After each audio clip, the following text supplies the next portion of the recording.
What if I lay down and I play dead and I stay dead? Maybe you'll get sick of being the monster out of my head, under my bed.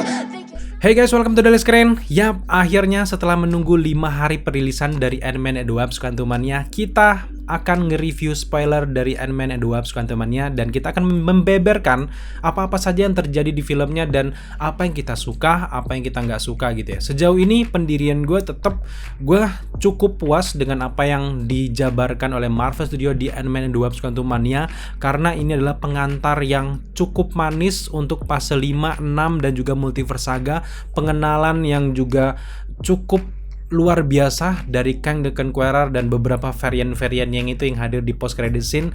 Cukup itu dalam artian bukan yang bener-bener puas luar biasa gitu ya.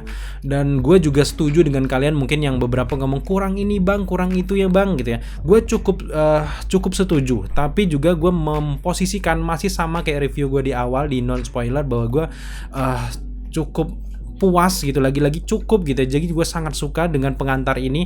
Ada beberapa adegan-adegan yang menurut gue Marvel Studio tuh agak pelit gitu ya. Contohnya gitu ya, banyak teman-teman yang berharap bahwa Kang the Conqueror ini diperlihatkan lah gimana perjuangannya dari awal sampai akhir, sampai dia ketemu dengan Scott Lang itu, dimana dia mengalahkan Avengers yang berkali-kali yang dia bilang itu setidaknya dimunculkan gitu ya. Gue juga berharap sebenarnya kayak gitu. Tapi gue yakin bahwa di next project Marvel akan mengeluarkan lebih banyak footage yang mereka simpan di Ant-Man and the Wasp: Quantumania ini. Sebenarnya gue juga berharap gitu ya, Kang the Conqueror diperlihatkan di suatu universe gitu ya, ngelawan Avengers dan mereka menang gitu ya. Dari segi teknis dan di belakang layar mungkin iya, itu alasannya menghadirkan Captain America dan sebagainya itu untuk menghadirkan Steve Rogers lagi, itu kan udah sangat sulit untuk sekarang gitu ya, karena akan menghilangkan hype gitu, apalagi memperlihatkan Iron Man lagi gitu ya, agak sulit sekarang karena momennya udah lewat gitu ya. Tapi setidaknya menurut gue lebih baik munculin lah siluet gimana pertarungannya, gimana Avengers meledak gitu ya, pakai pemeran pengganti gitu ya. Gue berharapnya seperti itu, tapi kenyataannya enggak. Dan mereka Kang the Conqueror di sini ya kayak kasarnya modal bacot aja. Gue udah ngalahkan Avengers berkali-kali, tapi nggak diperlihatkan kapan dia mengalahkan Avengers. Itu agak sedikit, memang gue agak setuju dengan kalian yang kurang puas. Tapi ya lagi-lagi ini untuk awal dari persiapan perjalanan Kang yang jauh lebih banyak lagi. Kang itu adalah human being, makhluk di segala universe, ada everywhere, semuanya ada. Jadi sabar gitu ya. Apalagi matinya si Kang the Conqueror di akhir filmnya itu, menurut kalian udah meninggal? Menurut gue dia belum meninggal, akan muncul lagi di next project gitu ya. Matinya Kang the Conqueror kan keserap ke alatnya sendiri gitu ya, masuk ke dalam, jadi masuk ke universe gitu, masuk ke beberapa elemen-elemen yang membuat dia bisa kabur ke suatu tempat yang berhubungan juga dengan post credit scene, di mana kita melihat bahwa Loki akan bertemu dengan Victor Timely. Kalau cerita di komik, Victor Timely itu kan sebenarnya memang Kang the Conqueror dari masa depan yang menyamar jadi makhluk era-era abad ke-20 gitu ya, yang pura-pura jadi ilmuwan, tapi dia ini adalah ada misi tertentu di abad ini.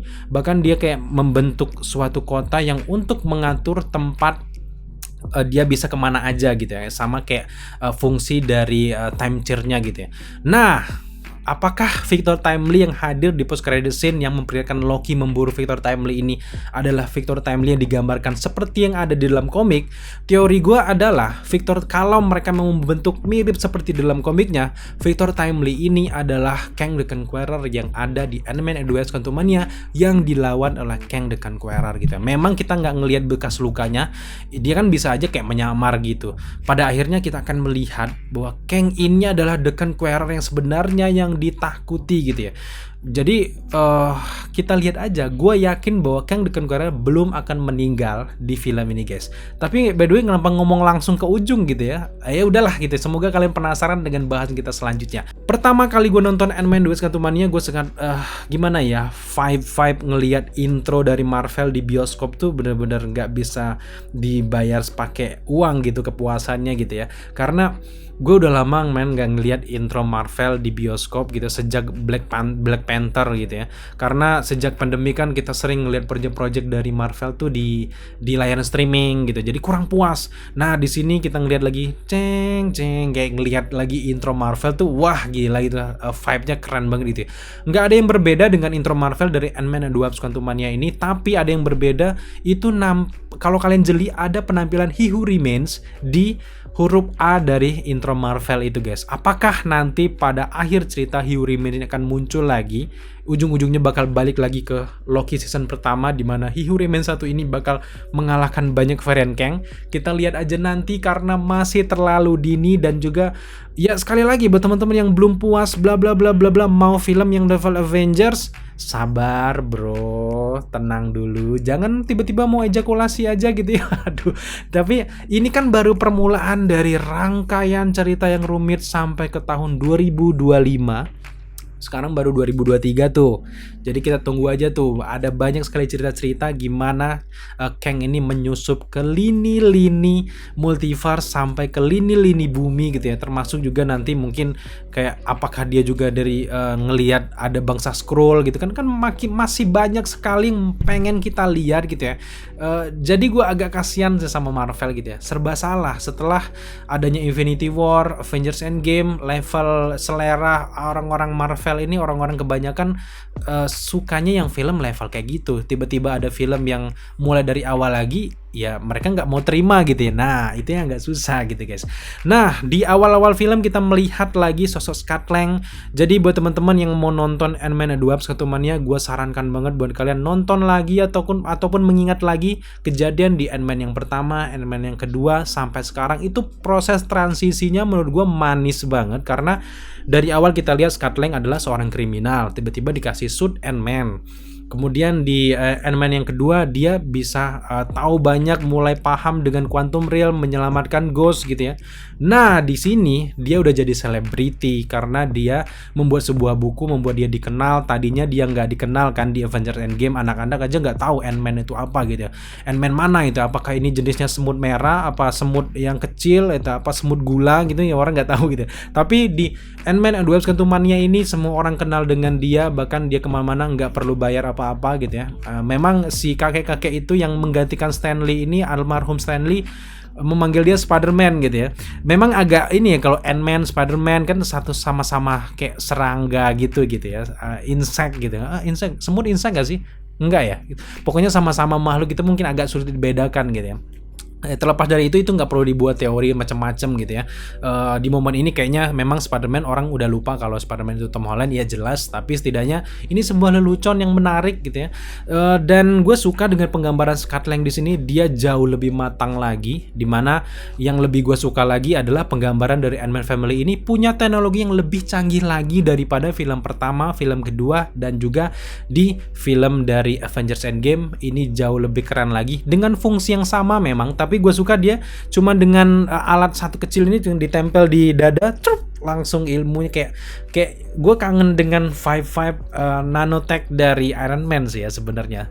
Dan sedikit banyaknya pasti Ant-Man Family kayak Hank Pym terutama itu pasti terinspirasi dari apa yang digunakan oleh Tony Stark di Avengers Endgame, kayak nanotech kayak gitu guys. Dan itu sangat menarik sih guys ya. Dan terlepas di situ dari semuanya, kita akhirnya diperkenalkan dengan Casey Lang versi Catherine Newton.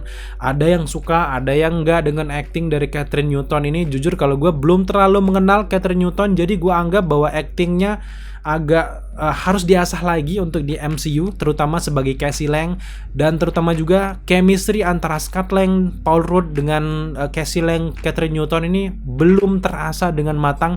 Gue nggak tahu apakah mereka kurang dalam pertemuan, kurang dalam bersama-sama, karena proses syuting dari Ant-Man ini kan memang di masa-masa pandemik gitu, nggak bisa kayak harus ketemu terus gitu, mungkin itu alasannya. Tapi yang jelas kalau membayangkan Casey Lang kecil sama si Paul Rudd itu sama si Scott Lang, jauh men chemistry-nya. Bahkan dibandingkan dengan Casey Lang yang ada di Avengers Endgame, chemistry-nya si Casey Lang itu lebih mantep lagi dibanding chemistry yang hadir dari Catherine Newton ini guys. Karena nggak tahu ya apa, karena memang terlalu banyak adegan fighting bombastis, akhirnya mereka nggak sempat yang benar-benar deep ngobrol yang satu sama satu gitu, enggak gitu ya. Tapi yang jelas yang cukup berhasil antara chemistry antara Catherine Newton dengan Paul Rudd adalah di mana di sini Catherine Newton sebagai Casey Lang mengikuti jejak ayahnya masuk penjara gitu ya. Bapaknya 4 kali, anaknya 3 kali gitu ya. Ya like father like girl jadinya gitu ya. Itu cukup menarik, sebuah chemistry yang ya bisa dimaafkan lah untuk aktingnya Catherine Newton. Tapi beberapa orang yang kenal dengan Catherine Newton katanya memang aktingnya memang kayak gitu ya. Semoga saja ke depan Catherine Newton lebih dalam lagi memerankan Casey Lang, karena dia kan juga digadang-gadang mau jadi anggota Young Avengers kan. Nah di sini Casey Lang ternyata selama 5 tahun kena The Blip itu dia kan nggak kena ya. Ternyata di rumah dia membaca buku dari Hank Pym yang menceritakan tentang Pym particle, gimana Ant-Man gitu ya, dan dia jadi paham dan berilmu gitu ya. Bahkan Hank Pym jadi sosok idola dari Casey Lang gitu. Jadi dia mempelajari dan jadilah sebuah alat yang dibentuk semacam satelit untuk Quantum Realm yang kita lihat di trailer yang kalian udah tahu gitu ya. Yang akhirnya membuat keluarga dari Ant-Man ini tersedot ke Quantum Realm ya, dan ternyata sinyal itu didapatkan oleh Darren Cross sebagai MODOK. Di sini dia menemukan ada sinyal-sinyal aneh. Ternyata itu adalah panggilan dari dunia luar. Darren Cross kan juga ya orang dunia luar, udah tahu bener dengan dunia itu. Akhirnya dia menyedot Ant-Man family dan akhirnya mereka ditangkap gitu ya. Dan yang menarik juga di sini adalah sebenarnya udah duga dari awal ini semut-semut berteknologi tinggi milik Hank Pym kan lagi dipresentasikan. Tiba-tiba ia masuk tersedot juga ke Quantum Realm. Dia punya caranya sendiri untuk selamat di Quantum Realm. Bahkan kalau kalian lihat pas mereka itu masuk ke Quantum Realm kan terjebak, mengecil. Ternyata si semut ini juga melakukan hal yang sama yang dilakukan oleh kayak Webs ataupun si Scott Lang, dan itu menarik banget guys. Dan akhirnya kan si semut-semut ini sudah mengalami kehidupan selama 1000 tahun gitu ya. Dia punya banyak pengalaman sampai ada yang kayak raksasa gitu kan. Dan dia lebih pintar daripada Hank Pym itu sendiri di Quantum Realm karena akibat dia melewati berbagai lapisan-lapisan dari subatomik. Jadi kayak dunia Quantum Realm gue nggak ngerti secara jelas, nanti gue kulik-kulik lagi. Tapi yang jelas semut ini jauh lebih pintar, dan itulah alasannya kenapa Kang bisa kalah. Karena banyak sekali teman-teman yang ngomong, aduh masa Kang yang kuat itu kok kalahnya sama semut. Men, lihat dulu semutnya. Kalau semutnya yang makan gula kayak di sana tuh ya wajar bisa kalah kan. Walaupun digedein juga bentuknya ya si Kang pasti bisa ngalahin gitu ya. Tapi di sini semutnya tuh punya kepintaran dan juga usianya udah 1000 tahun. Lu bayangin gitu, siapa yang bisa ngalahin semut ini? Bahkan Ant-Man family aja untuk ngalahin semut ini nggak akan mungkin bisa. Avengers pun menurut gua belum tentu bisa mengalahkan semut dengan sebanyak ini, dengan sepintar itu belum kan bisa gitu. Untung semut ini mau nurut sama Hank Pym gitu. Dia masih setia sama si tuannya gitu. Coba kalau dia ngelawan gitu, udah habis semua tuh, dibantai sama si semut-semut gitu ya. Karena dia pintar gitu ya. Dan ya wajar Kang kalah, dia sendiri. Belum lagi kalau kalian lihat di pertempuran akhir, Kang itu selain melawan semut, melawan sosok MODOK Darren Cross yang berubah haluan dari jahat jadi baik untuk memecahkan perisai yang dibentuk oleh Kang the Conqueror di akhir pertarungan. Ya masuk akal nggak sekarang si Kangnya kalah gitu. Banyak teman-teman yang kayak banyak ngejek, waduh Kang kuat kok kalah gitu ya. Ya itu alasannya, ngelawan MODOK. Kalau di komik super kuat banget MODOK itu ilmunya, bahkan di sini juga nggak mengurangi itu walaupun beda orangnya. Melawan si semut-semut yang gila kuat ini, pintar ini, ya wajar. Balik lagi, Kang the Conqueror itu, Nathaniel Richard ini sebenarnya tidak punya ilmu apa-apa. Dia hanya punya teknologi yang melebihi kayak kekuatan dewa.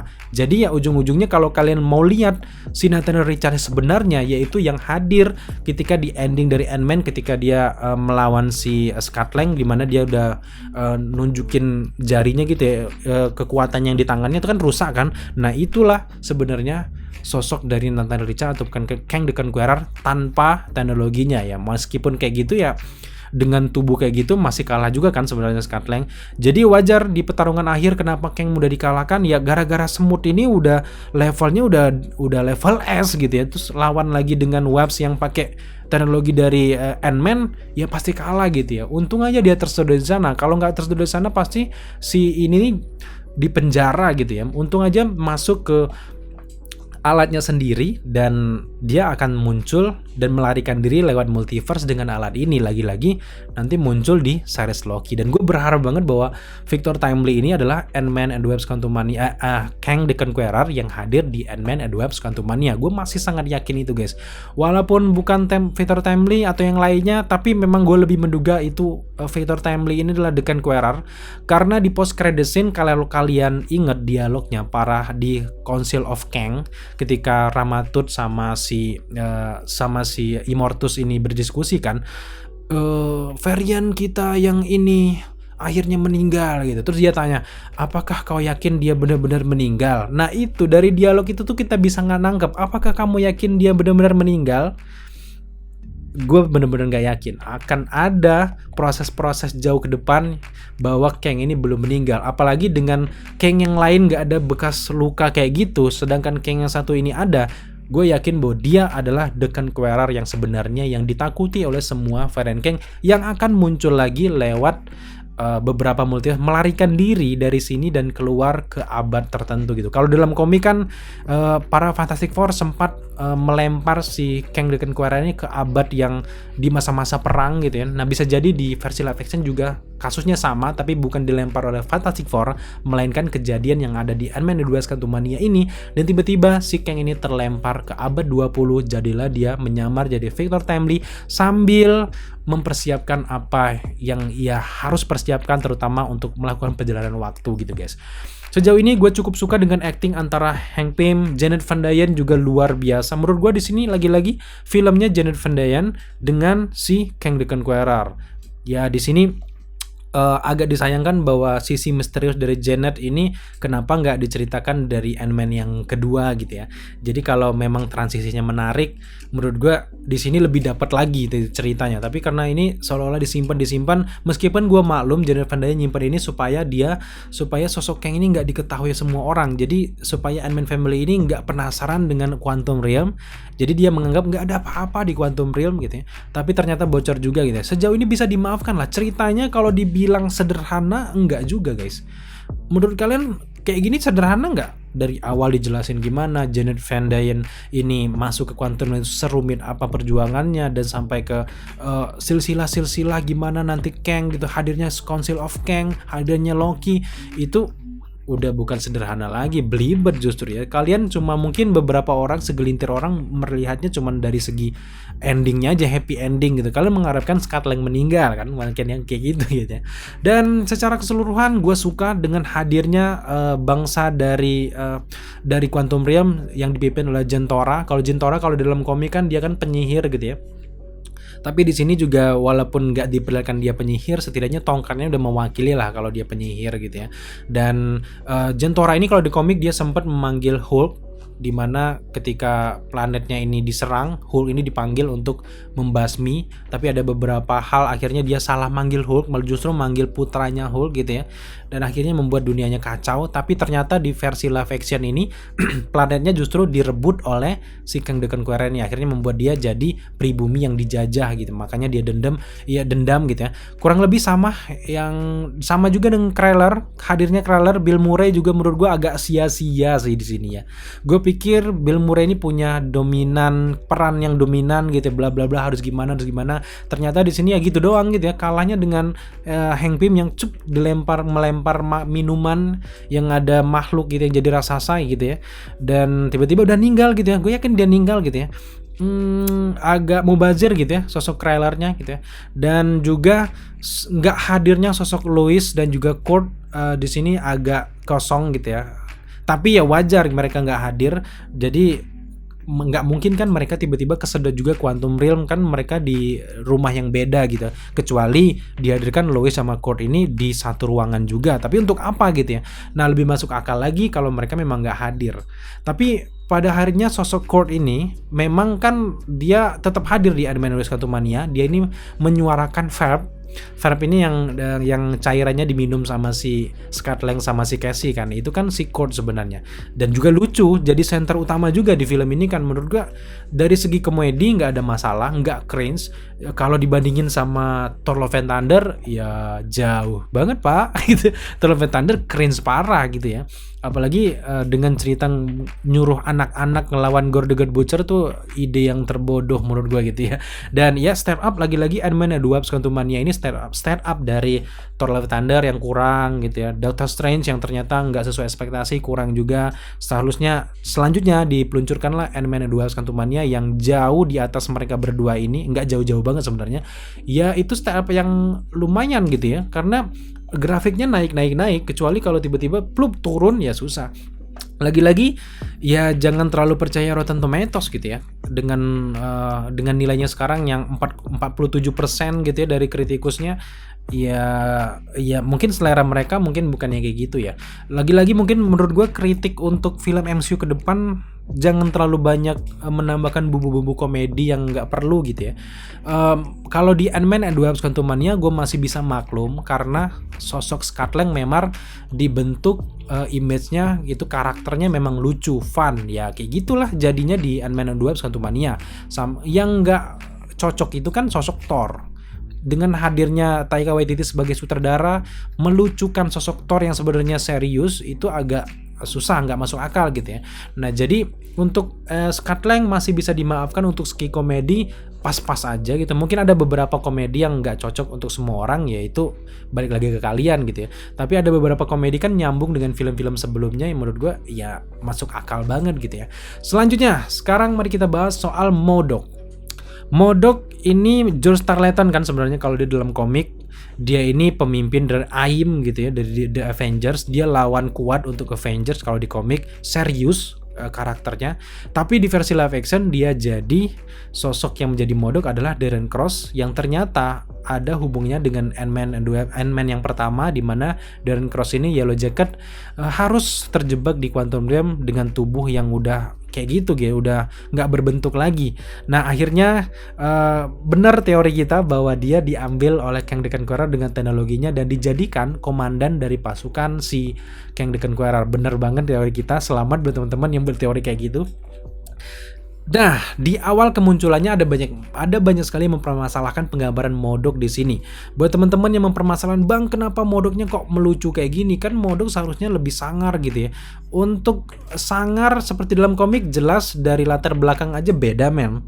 MODOK di komik George Tarleton. Kalau di sini Darren Cross, itu adalah satu hal pembanding yang jauh berbeda. Jadi kalau dia melucu di sini, jadi sosok yang anti-hero di sini, itu wajar banget, masih bisa diterima gitu ya. Dari segi voice dari awal-awal, sisi keseraman dari MODOK gue masih dapet, apalagi momen-momen dia hadir di pasukan dari Jentora itu damage-nya juga luar biasa menurut gue, udah cukup berhasil untuk buat ngeri tersendiri gitu ya. Tapi karena ini dia berhadapan sama Scott Lang, Cassie Lang yang juga penggambaran karakternya melucu dan tiba-tiba dibuka wajahnya kayak gitu. Ya menurut gue pas-pas banget gitu ya, nggak yang kurang-kurang banget ya, pas aja gitu ya. Penggambaran MODOK di sini di versi live action berbeda, nggak sesuai dengan ekspektasi kita dengan yang seram, mengancam, bisa bebas dari Quantum Realm dan jadi musuh Avengers. Ternyata enggak, ya wajar-wajar aja. Ini sebuah improvisasi yang menarik gitu ya. Mungkin nanti ke depan ada MODOK lain, mungkin ini kan di versi Quantum Realm tiba-tiba ada George Tarleton beneran nantinya di dunia utama yang bakal jadi MODOK juga, terinspirasi entah gimana ya, itu ya wajar-wajar aja, nggak masalah. Tapi untuk MODOK yang ini gue masih cukup terima, memang dibuat setolol itu gitu ya, masih bisa diterima gitu ya. Karena ya balik lagi dia berhubungan dengan Scott Lang yang suka melucu ya, dengan Darren Cross yang udah lama gak ketemu Scott Lang gitu ya, apalagi dengan dia pede dengan kemampuannya, ya wajar. Kalau semuanya seram ya seram juga ya, jadi dark filmnya guys. Ini kan Marvel, enjoyable, fun gitu ya. Ya gue masih bisa terima ya, Modoknya masih bisa terima. Dan bukan film yang Ant-Man ini bukan film yang membekas, bukan film yang benar-benar memorial, seminggu 2 minggu bisa dilupakan, tapi merupakan pengantar yang baik untuk Kang the Conqueror gitu ya. Buat teman-teman yang kurang puas, mungkin kalian harus balik lagi, jangan menggabungkan film-film Nolan misalnya, film-film berat apa yang digabungkan di satu untuk ini, jangan mendisikan Marvel. Sekali lagi, kalian ya cukup puas aja. Memang bukan film yang sempurna untuk keseluruhan film MCU, tapi ini adalah film yang sempurna untuk penutup dari Ant-Man and the Wasp: Quantumania, triloginya. Meskipun ada yang bilang, "Bang, ini kan belum ditutup." Ya, ini setidaknya jadi trilogi, penutup dari trilogi dari Ant-Man. Itu udah step yang luar biasa menurut gua.